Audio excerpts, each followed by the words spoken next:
Life's gonna be tough from here on out. I never thought she'd be paralyzed from the waist down. That's what happens when she doesn't listen to her in-laws." I could hear the energetic voice of my Mill coming from the landline speaker. One afternoon at my parents' house, holding the receiver in one hand, my mom looked at me with a puzzled expression, clearly not understanding what was being said to her. It seems someone had an accident, and for some reason, she's thrilled about it. The confused mom asked my Mill what's going on. "Well, Susan, what do you mean by it's serious?" We looked at each other as my Mill laughed over the phone. She had lost her husband early and told my husband and me that she had been living alone for a long time and felt lonely. Hence, she suggested we live together with her. Initially, she said she didn't need us to pay for rent or household chores. However, within 2 months, she flipped her stance, saying, "That was just adult politeness. It's only natural to pay some kind of compensation," leading to repeated arguments. We couldn't fix our relationship after all. I was in a period of going back and forth between my parents' house to carry my belongings as I was moving out of my in-laws' place. My Mill, with her nasty personality, had been troubling me every day. Just like when she showered me with mean comments, she blurted out to my mom, "That's why, my deal. Your silly daughter caused a major accident because the brakes wouldn't work. It's weird, right?" Shocked, I couldn't help but speak up towards the speaker. "Deal, you mean me, right? I'm fine, though. What accident are you talking about?" "My name is Emily. I'm 35 years old and currently work as a salesperson for luxury accessories in a department store. After graduating from a college, I've been employed at an accessory shop for nearly 15 years. While considered a senior in the workforce, I find joy and fulfillment in keeping up with new trends and catering to customers' needs, working energetically daily. The age range at my workplace is broad, but given we sell women's accessories, the staff is predominantly female. Among them, I was one of the few who were still single. I wanted to get married and had been actively looking for a partner through friends' introductions, but had yet to find the right match by the time I turned 35. Thus, I took the initiative to seek out a marriage counseling service. I earnestly listened to the counselor, sharing my values and lifestyle in detail. Considering whether there was a match, I ended up meeting Harry, an engineer. He was a year older than me, had a good vibe, and the way he listened to me, slightly blushing, left a very good impression. After hitting it off, we went on several dates, gradually getting to know each other better. I sometimes slipped into my sales pitch talk, but as I spoke with him, that stiffness melted away. Over time, Harry would enthusiastically talk about his favorite novels, and I found myself engaging more openly, the complete opposite of how we started. We both agreed that we wouldn't find a better match than we did. Based on our deep trust in each other, we decided to get married. We were looking for a new home close to my husband's family home.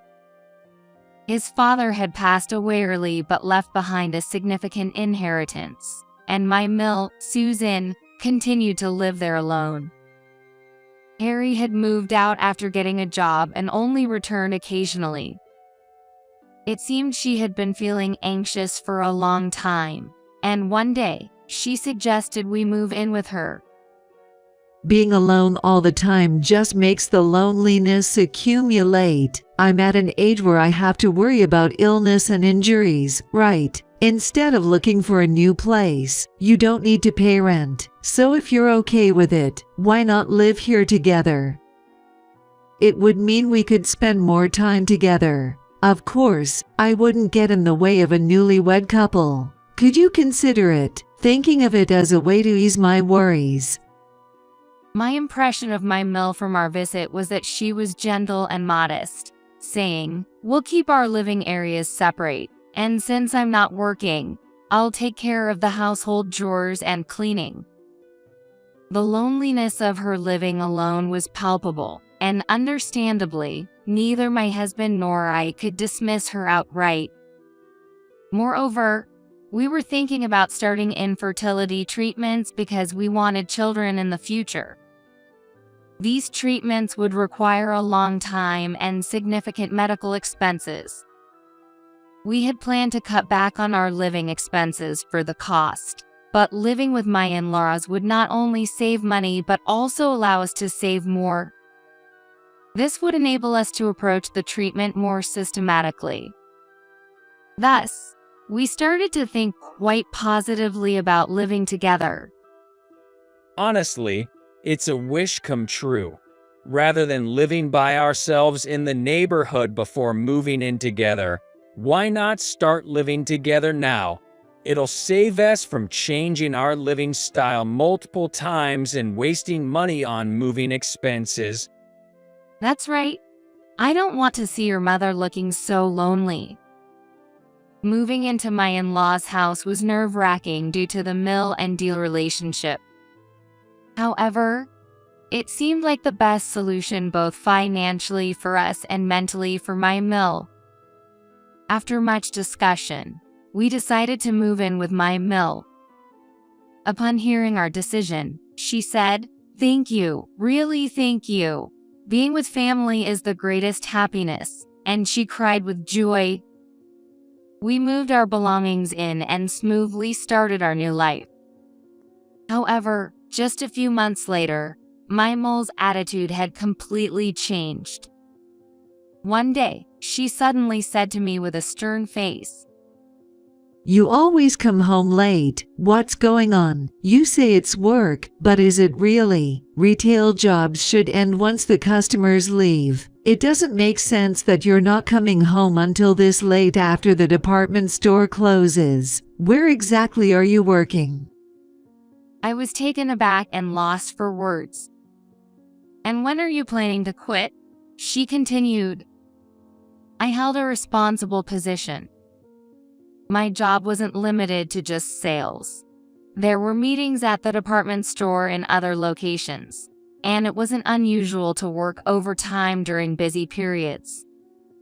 My husband knew it, and he supported me without saying anything when I came home later than him. I was taken aback by the suggestion that I should quit my job and stay at home. First of all, if you've married into this family, you should devote yourself to the household. How long do you plan to work? This would have been unthinkable in my time. If I had known you were like this, I would not have agreed to have you as my deal. "Susan, I value my job as well, and Harry and I have decided to support each other and live our lives together. Continuing with our jobs is a choice my husband and I have made." I managed to say this in response, though trembling. However, my mill became even more stern and scoffed at my words. "A woman working just disrupts the household. You have a responsibility to keep the house in order while my son is away. You should understand that better." She wouldn't listen to me and kept insisting I quit my job. As her delusions escalated, she started making baseless accusations like, "The reason you're not coming home must be because you're hiding something." So I hurriedly told my husband to mediate. Of course, I had nothing to hide. My husband was shocked by the sudden change in his mother but stepped in to reason with her. Although she looked unsatisfied, it seemed she eventually resigned herself to just complaining about me. However, the snide remarks towards me didn't stop. Far from improving, she suddenly started saying things like, "Don't you think it's about time you started paying rent?" "But you said at the beginning that we didn't need to pay rent, just living here would be enough." Don't you understand that was just a figure of speech adults use? There's such a thing as manners, even among family members. Living here for free without feeling any shame. Considering you want to keep your job so much, I thought you were getting paid with great pride, but it seems it's not much after all. My mill was now going against the initial agreement, suggesting we pay rent, which was completely different from what was promised. Despite the inheritance, my husband and I were covering most of the everyday expenses. It didn't seem like she had any financial troubles. Yet, claiming the initial conditions were just out of consideration put us in a difficult position. Faced with such disrespectful comments, I firmly responded to my mill. We came here under the condition that no rent was needed. But if that's not the case, my husband and I are prepared to leave. Immediately, she turned red-faced, shouting about ingratitude and complaining, not even talking about rent. You don't even pay a gratitude fee. It seemed she wanted to argue that, even if not rent, we should at least pay something as a gesture of gratitude. Being asked to pay a gratitude fee instead of rent didn't change the financial burden on us. Moreover, the amount she proposed was significantly higher than the rent for apartments in the nearby area. When I brought this up with my husband, we decided to give her a certain amount monthly. She must want some pocket money. Mom has been living alone and managing on her own for so long. If a little whimsy can be solved with money, it should be considered cheap. It seemed my husband was also frustrated dealing with his mother. Though we didn't agree to the demanded amount, settling on a smaller sum as pocket money temporarily stopped her tirades. Though she was still visibly unsatisfied, this solution seemed to settle one problem. Just when I thought that was over, another incident occurred. Linda, my husband's sister, my Sil, has returned. My Sil had moved out after getting married, but due to certain reasons, she had divorced. One day, suddenly arriving with a large suitcase, she declared, "I'll be living here from today." It's also sudden, but my husband was cheating. So I slapped the divorce papers on him and left. Don't worry, I've been a housewife for a long time, so I won't be any trouble. However, she insisted on having a luxurious dinner, suggesting, since it's a special occasion, why not get some beef steak? My mill seemed thrilled to have her daughter back and was clearly on her side. Given that my sister-in-law's ex-husband was a wealthy executive, and she flaunted flashy brand name items, I was worried about her future spending habits. We had met her only a few times during the engagement and wedding. She is 40 years old, 4 years older than me. Due to the slight age difference, we didn't quite hit it off. Moreover, upon learning about my job, she made outrageous requests like, "You must have an employee discount, right? Why don't you get me something for free since we're family?" My husband and I were stunned. After we curtly refused, she glared at me irritably and lost interest, saying, "Oh, I see. Such an inconsiderate Sil. Well, considering your age, I guess Harry was desperate." With such remarks, my sister-in-law's presence made me increasingly feel at my limit. My mill would complain of back pain and being overworked, leaving all the household chores to me. Even though my Sil, currently unemployed, could have shared the tasks, she refused, claiming, "I'm tired from the divorce drama, and I didn't come back to be put to work." Harry tried to help, but being an engineer, he was often exhausted after a day's work. Eventually, I reached my breaking point. Tears would suddenly stream down my face. Sleepless nights became common, and starting infertility treatment became the least of my worries. The stress led me to consider counseling, as maintaining everyday life became a struggle. Seeing my distressed state, my husband suggested, "Let's move out as soon as we can." It's not right for you to go through this, and we can't keep putting up with my mom and sister. I'm sorry, I should have prioritized you over them. But we don't have the money for that. We can't be worrying about costs right now. A most important thing is your health. He started looking for a new place immediately. However, it was precisely the season for graduations and new school terms, making affordable housing scarce and quickly taken. It seemed like moving out of my in-laws' house would take some time. Meanwhile, my relationship with my SIL didn't improve and only seemed to worsen. As a salesperson, I used somewhat expensive cosmetics and accessories to maintain a professional appearance. My SIL, being unemployed and short on funds, she seemed envious of my belongings. I started noticing items missing or moved. And when confronted, she would nonchalantly confess, What's the big deal? I like this brand too. It should be okay to borrow a little. "These are my personal belongings. Please don't use them without asking." Don't make such a fuss over using a lipstick or borrowing a necklace for a day. We're family, so don't get so worked up. Mom, tell your deal she's being too possessive. Despite multiple warnings, she would bring my mill into the argument, both ganging up on me with petty complaints. My mill would sigh in exasperation and scold me, try to be more accommodating. Just because she's your SIL doesn't mean you have to make such a fuss. No improvement was in sight. I put my personal belongings in a locked box so they wouldn't be touched, but eventually she broke the key with a tool.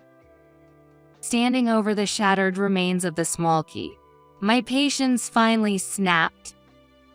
No matter how many times I've pointed it out, nothing changes, and now even my keys are broken. I've had enough. If living together means not respecting each other's belongings, then we can't continue living together. I'm moving out. I declared this to the two of them and started hastily packing my belongings into a large bag. My mill, furious, followed me around, yelling, "Think it over. You can't endure even that much." But realizing I was not listening, she started making a phone call somewhere. The call was to my family home, unbelievably. Whether my mom picked up the phone or not, I could hear her lodging a complaint. "What kind of upbringing have you given your daughter?" I couldn't catch how my mom responded, but soon after, I got a call.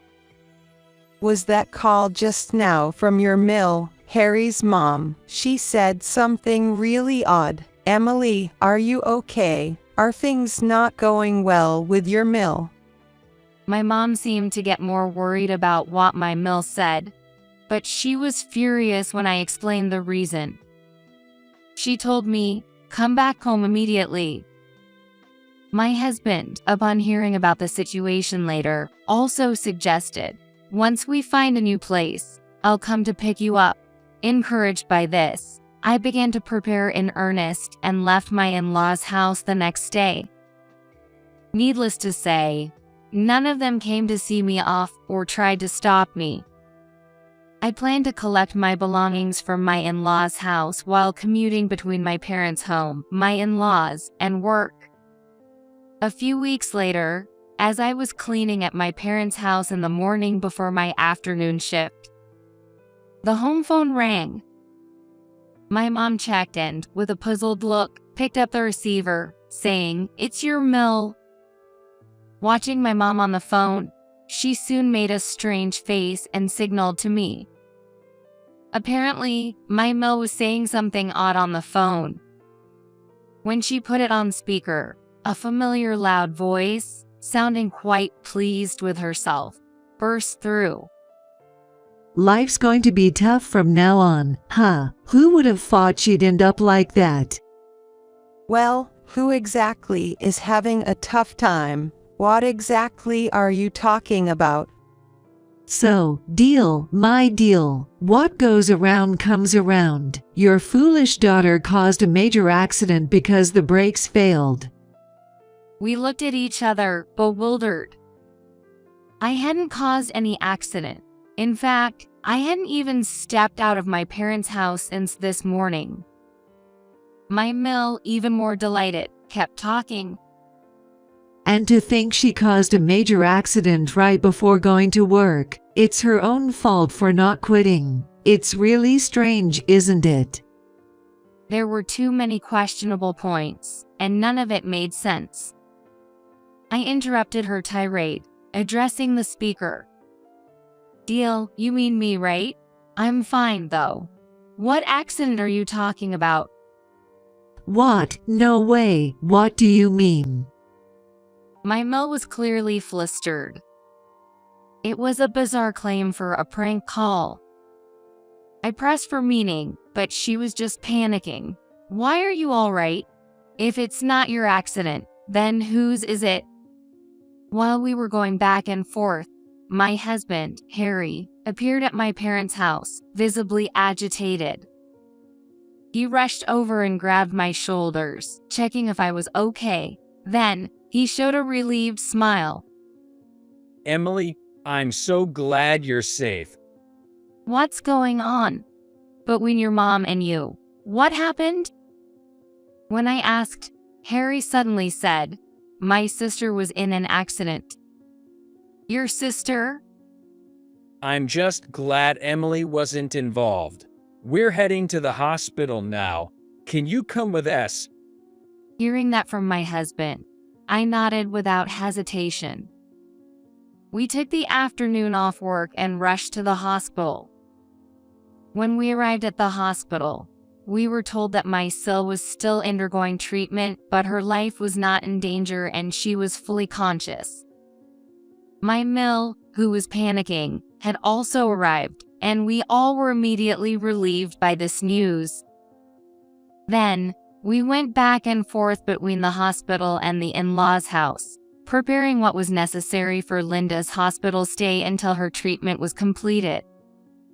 When Linda was moved to her hospital room, she was exhausted, lying in bed in a pitiful state. She was able to have a conversation, so my husband went over to her and started to listen to her story. This morning, when I was getting in the car to go to work, the brakes stopped working on the way and I crashed into a utility pole. I heard no one else was involved, but is that really true? Yes, it was on a street with no pedestrian traffic, so no one else was caught up in it, but your back is. We had already heard about the after effects of the injuries from the accident she caused herself. Thanks to quick rescue efforts, Linda managed to survive but had severely injured her back. As a result, she's now paralyzed from the waist down. She can't move her legs or walk, and living on her own is out of the question. And it seems almost certain that this paralysis will remain as a lasting after effect. As the doctors explained this to Linda, she said, I can't believe it, how can this happen? And I'll sue the maintenance company, trying to lash out in tears. But since she could only move her upper body, my husband was easily able to restrain her. Indeed, the brake failure seems like it could only be due to poor maintenance. I suddenly noticed that Susan, my Mill in the corner of the room, had turned pale. Susan, are you okay? Despite the terrible situation, I couldn't harbor any resentment. She looked like she might faint, so I was worried, but Susan didn't say anything even when I spoke to her. Then, my husband asked, do you have any idea about this? His voice was so cold and stern that it surprised me. I'm asking if you know anything about the car accident. Susan, blue-faced and shaking, said, no, and she shook her head. No matter how many times he asked, the answer was the same. No, I don't know, she denied, but a bad feeling was growing inside me. My husband excused himself to Linda and checked her smartphone. All the family cars are equipped with dash cams, and footage from several weeks can be reviewed through a dedicated app. When he pulled up the data from Linda's car and pressed the play button, we were about to witness something shocking. Isn't this Susan? The lights in the garage turn on, and my Susan appears. I can tell Susan is scrutinizing the inside of the car from across the hood. She seems to be thinking about something, carrying items to the front of my Linda's car and squatting repeatedly. Since the dash cam records video and audio, I can hear sounds of something being dragged and her muttering to herself. It's tricky, huh? What? It's this heavy. Maybe this way. I'm sure this is the right line. From the occasional words heard, it's clear she's searching for something by crawling under the car. Suddenly, there's a loud snap. She's cutting something under the car. Both Linda and I immediately understand what she's doing, and we can feel the blood draining from our faces. Confronted with the footage, Susan starts to tremble all over. From her voice in the video, terrifying words can be heard. This will send that deal straight to hell. I finally understood her attitude when she called the family home. It seems my Susan was actually hoping I would get into an accident. But it was my Linda, who ended up in the accident. She had mistaken my car for Linda's, but it became clear she had tampered with it herself. Unbelievable. Mom, what were you planning to do if I had died? Linda, furious, confronted Susan, who blurted out in panic, I couldn't tell the cars apart. There was a reason Susan mixed up the cars. As it turns out, Linda and I coincidentally had the same model and color of car. It is a standard black compact. The mix-up came to light the day she moved back in, and we were both quite shocked. Since my parents' home had no parking space, my car was always left at my in-laws. I was planning to leave the house completely, so I left the car when I wasn't using it. It was impossible for us, who regularly used our cars, to mistake them. We each had our designated parking spots in the garage. However, Linda always acted superior to me, choosing whichever spot was more convenient for her at the moment. Despite numerous warnings, she never changed, making it understandable that Susan was confused. I used my car yesterday and upon returning, found Linda's car in my spot. Not wanting to engage, I parked in her spot and went straight to my parents' house. But Susan had no idea about these circumstances. Not being familiar with cars, she unknowingly tampered with it. Linda is sobbing bitterly, blaming her mother. You're the one at fault for not checking properly. Susan, perhaps panicked, starts to lash out nonsensically. It's your fault for not parking in the right spot. What are you going to do now that you're in this condition? What am I going to do? It's my fault. It's not an accident. It's an incident you caused, Mom. Their shouts fill the hospital, creating a chaotic scene. My husband took me out of the room for a moment, and, given that it was clear Susan had intentionally tampered with a car, called the police. Due to the recentness of the incident, the police arrived quickly to handle the situation. With the dash cam footage and the audio recorded from the moment we entered the hospital room submitted, Susan was taken to the police. Amidst the turmoil and her turning pale, Susan was led away, and Linda, with her eyes swollen from crying, tentatively addressed my husband and me. We're family, not strangers. You'll take care of Mom in her absence, right? She subtly inquired about future care, but my husband immediately responded with a firm no. My husband, an engineer who works with cars, glared at Linda, clearly dissatisfied. The cause of the accident isn't solely on Mom.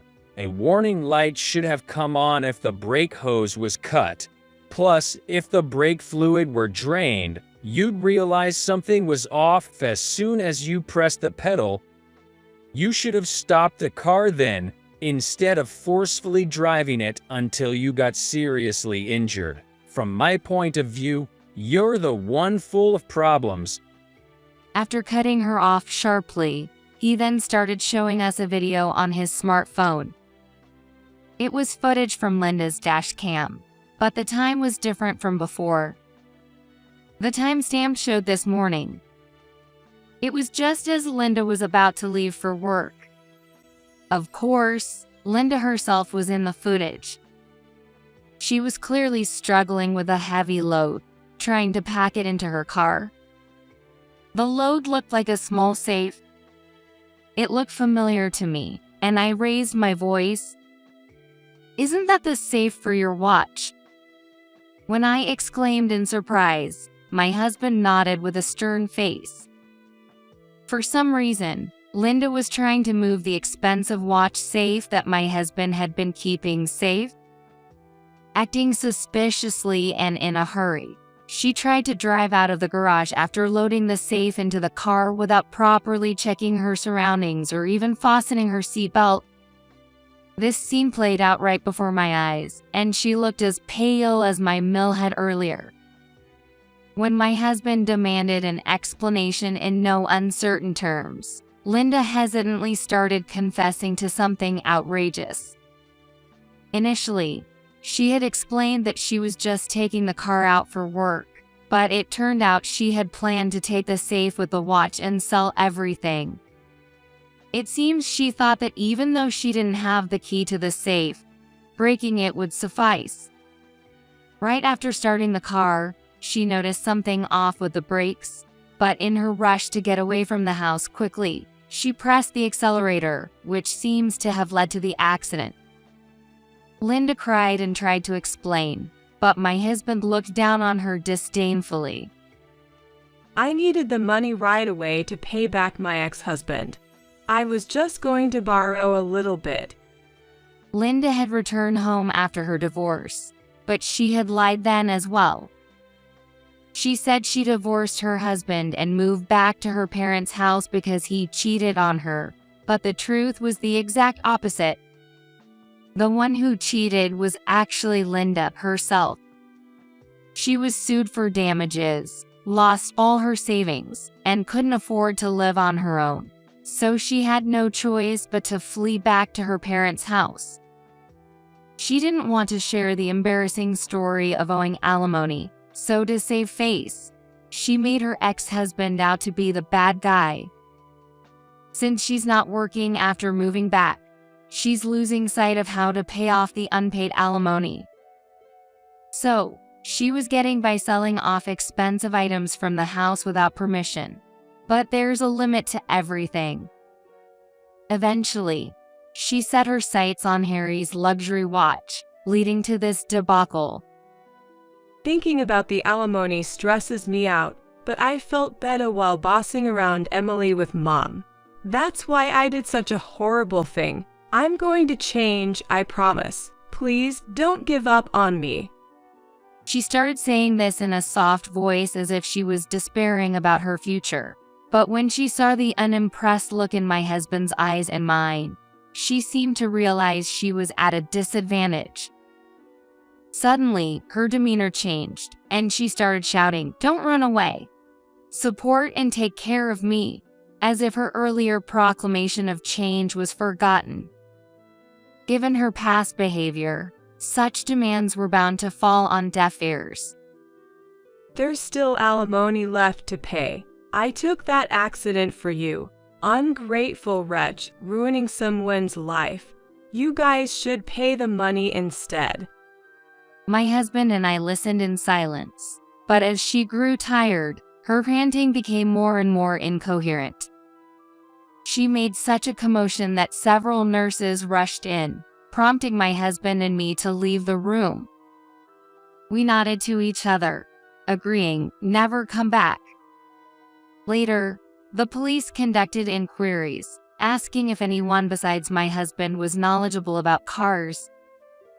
What my mill did was nothing short of criminal, and her arrest was inevitable.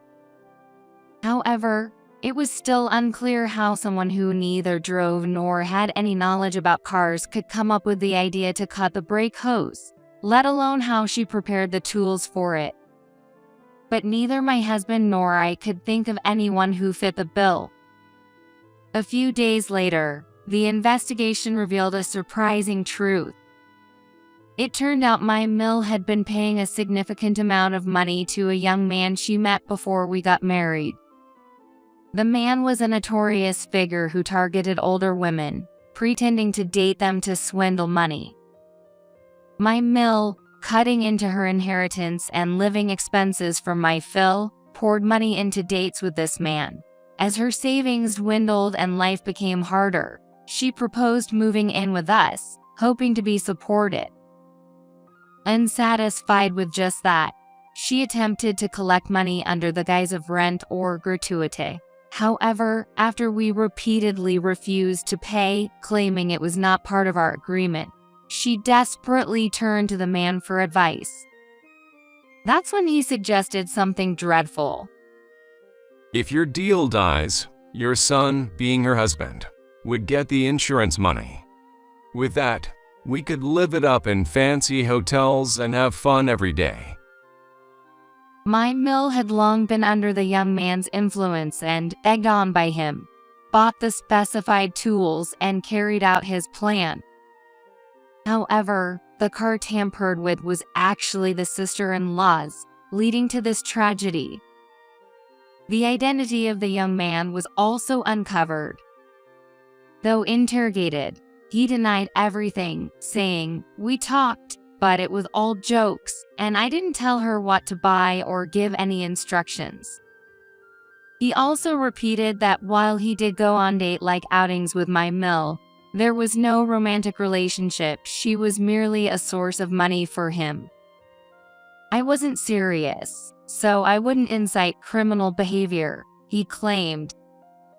However, the police, suspecting otherwise, discovered evidence that a plan to steal my insurance money from my husband was seriously contemplated. Additionally, the man's other crimes, including extortion against other women, were uncovered. Thus, both he and my mill were arrested. After the trial, the mill received a prison sentence. Lindy apparently contacted her ex-husband to get him to take care of her, but he had already started a new life and hated her, so the conversation ended with him telling her to pay alimony quickly. Linda, who has a rough and selfish personality, started using helpers from welfare services. No matter how much she was warned, she was constantly turned away from private services because she treated the helpers in charge as if they were little servants. And finally, she had no time to choose people. Ultimately, she was assigned a calm helper who would not tolerate her unreasonable demands. Despite her frequent requests for someone warm, with human kindness, no one willing to replace the efficient but cold helper appeared. The assignment became permanent. My life also saw changes. This incident had greatly worried my parents, so I requested a transfer to a location closer to my home. The request was approved, and I happily started working near my family. Feeling uncomfortable living near his in-laws' town, my husband successfully found a new job and we decided to move closer to my parents' home. It's a fresh start for us in a new place, but he's always considerate, saying he wants to make up for the trouble caused and always tries his best.